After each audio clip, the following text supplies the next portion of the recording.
10 ఏళ్ల జగన్ రెడ్డి పాలన చూసిన జనం మార్పు కోరుకుంటున్నారు. ఎంతసేపు ప్రతిపక్షాలపైన ఆరోపణలు చేస్తున్నారే తప్ప తానేమి చేశాడో చెప్పలేకపోతున్నారు జగన్ రెడ్డి. చంద్రబాబు హయాంలో అలా జరిగింది, ఇలా చేశారంటూ ఇప్పటికే 5 ఏళ్ల క్రితం ఓడిన పార్టీ గురించే చెబుతున్నారు తప్ప తాము ప్రజలకు ఏం చేశారనేది మాత్రం చెప్పుకోలేకపోతున్న జగన్ రెడ్డి పార్టీకి మరో రూపంలో గట్టి ఎదురుదెబ్బ తగులుతోంది. 3 రాజధానులంటూ 3 ముక్కలాటాడిన ముఖ్యమంత్రిని సాగనంపేందుకు ప్రజలతో పాటు కుటుంబ సభ్యులు విస్తృతంగా ప్రచారం చేస్తున్నారు. అసలు వైసీపీకి ఓటు ఎందుకు వేయాలి, ఎందుకు వేయొద్దు అని క్లారిటీగా వివరిస్తున్నారు. జగన్ రెడ్డి మానసిక పరిస్థితి భయంగా ఉందంటూ సొంత చెల్లెలు షర్మిల వ్యాఖ్యానించారు. ఈ క్రమంలో జగన్ రెడ్డి అద్దం పంపించారు. ఆ అద్దంలో చంద్రబాబు ప్రతిరూపం కనిపిస్తుందా, నీ రూపం కనిపిస్తోందో ఒకసారి పరీక్షించుకోవాలన్నారు. తాను చంద్రబాబుతో చేతులు కలిపినట్లు, కంట్రోల్ చేస్తున్నట్లు ఆరోపణలు చేస్తున్నారు. ఒక్క సాక్ష్యమైనా, ఒక్క ఆధారమైనా చూపించగలరా అని ప్రశ్నించారు. జగన్ వైఖరి మాలోకంను తలపిస్తోందని ఎద్దేవా చేశారు. వివేక హత్య వెనుక అవినాష్ రెడ్డి హస్తం, మీ హస్తం లేకుంటే మీకు భయం ఎందుకని సీఎం జగన్ ను షర్మిల నిలదీశారు. షర్మిల బాటలోనే పలువురు వైసీపీ నేతలకు సొంత కుటుంబ సభ్యులే షాక్ ఇస్తున్నారు. వైఎస్ జగన్ బాబాయి, మాజీ మంత్రి వివేకానందరెడ్డి కుమార్తె డాక్టర్ సునీత కూడా న్యాయ పోరాటం చేస్తున్నారు. తన తండ్రి హత్యకు కారకులైన వారికి శిక్ష పడకుండా జగన్ రెడ్డి కాపాడుతున్నారని ప్రజలకు విజ్ఞప్తి చేస్తున్నారు. అలాంటి వారు రాజకీయాల్లో ఉంటే ప్రజాస్వామ్యానికి ముప్పు వాటిల్లే ప్రమాదం ఉందని ఆవేదన వ్యక్తం చేస్తున్నారు. మా మామకు ఓటెయ్యొద్దంటూ అంబటి రాంబాబు చిన్నల్లుడు doctor Gautam selfie video release చేశారు. రాంబాబు అల్లుడు అవటం తన దురదృష్టం అంటూ ఆవేదన వ్యక్తం చేసిన గౌతమ్, రాంబాబు లాంటి వ్యక్తి మరొకరు ఉండరని, ఇలాంటి వ్యక్తిని జీవితంలో కలవకూడదంటూ ప్రతిరోజు దేవుణ్ణి ప్రార్థిస్తున్నట్లు కూడా తెలిపారు.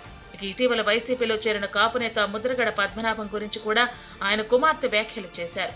మా నాన్న మాటలు నమ్మొద్దు అంటూ వీడియో రిలీజ్ చేశారు. పిఠాపురంలో వైసీపీ ఓటమి ఖాయమన్నారు. ప్రజలకందరికీ ఒక రిక్వెస్ట్, ప్లీజ్ మా అన్న పార్టీకి, వైఎస్ఆర్సీపీ పార్టీకి ఓటేయద్దండి. ఇంత వంచన చేసిన పార్టీ, మోసం చేసిన పార్టీ, తన అనుకునే వాళ్ళకి మాత్రమే హెల్ప్ చేసి అందరికీ హెల్ప్ చేయకుండా ఉండే వాళ్ళకి ప్లీజ్ ఓటేయకండి. మా నాన్న తులసి మొక్క కానీ 2019 తర్వాత ఆ తులసి మొక్కకి పురుగులు పట్టినాయి. మన మొక్క అయినా అంత పురుగుని పక్కన పెట్టేస్తాం కాబట్టి ఈ ప్రాంతానికి మోడల్ నియోజకవర్గానికి కొన్ని సీటుపుళ్ళు వెంటాడి ఈ ప్రాంతాన్ని, రాజకీయాన్ని కూడా మార్చే ముత్యాల నాయుడు కొడుకు 22 పార్టీలు తిరగలే. నా పేరు డాక్టర్ గౌతమ్. నేను ఇప్పుడు సిట్టింగ్ ఎమ్మెల్యే అండ్ మినిస్టర్ అయిన అంబటి రాంబాబు నుండి. అది నా దురదృష్టం, ఎవరు ఏం చేయలేరు. బట్ ఈ వీడియో చేయాలా లేదా అని నేను చాలాసార్లు ఆలోచించి చేయటం నా బాధ్యత అని అనుకున్న తర్వాత నేను ఈ వీడియో చేస్తున్నాను. అంబటి రాంబాబు అంత నీచుడు, నికృష్టుడు, దరిద్రుడు, శవాల మీద పేలాలు ఏరుకునే రకాన్ని నేను నా జీవితంలో చూడలేదు. రోజు పొద్దున్నే దండం పెట్టుకునేటప్పుడు ఇంతటి నీచుడిని ఇంకొకసారి నా లైఫ్లో ఇంట్రడ్యూస్ చేయకు స్వామి అని ఎప్పుడు కోరుకుంటూ దండం పెట్టుకుంటుంటా. అంత భయంకరమైన వ్యక్తి. ఎందుకు ఇప్పుడు చెప్తున్నానంటే తన పోటీ చేయబోయే పోస్ట్ అలాంటిది. ఏ పోస్ట్కి అయితే మంచితనం, మానవతా విలువలు, కనీసం బాధ్యత ఉండాలో వీటిల్లో అందరికీ 100% అందరికీ అన్నీ ఉండక్కర్లేదు. 0.001% కూడా లేని వ్యక్తి అంబటి రాంబాబు. ఇలాంటి వ్యక్తికి ఓటేసేటప్పుడు మనకి తెలియకుండానే కొన్నిటిని మనం ప్రోత్సహిస్తున్నట్టు. ఎలాంటి వాటిని?